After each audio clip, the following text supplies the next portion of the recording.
کسی نے حضرت علی سے کہا تھا کسی امانت دار کی بات سناؤ، تو کہنے لگے سناتا ہوں فاروق اعظم کی بات۔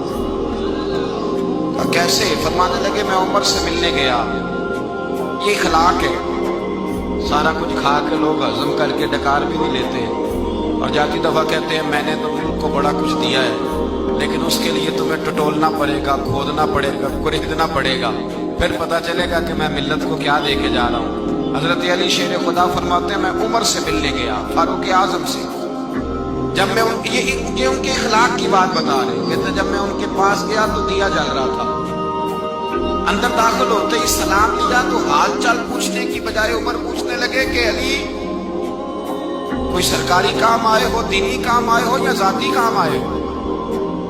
تو حضرت علی رضی اللہ تعالیٰ عنہ فرماتے ہیں میں نے کہا کہ میں تو ذاتی کام سے آیا ہوں۔ تو کہتے عمر جلدی سے اٹھے اور دیا انہوں نے گل کر دیا، چراغ بجھا دیا۔ تو کہتے میں نے کہا کہ عمر چراغ کیوں بجھایا ہے؟ تو عمر فاروق رضی اللہ تعالیٰ عنہ فرمانے لگے میں سرکاری دستاویزات لکھ رہا تھا، تو یہ سرکار کا دیا جل رہا تھا اتنی دیر تک، اب ہم ذاتی بات کرنے لگے ہیں، مجھے ڈر لگتا ہے اگر چند قطرے تیل ذاتیات کے لیے استعمال ہو گیا تو رب کی بارگاہ میں کیا جواب دینا۔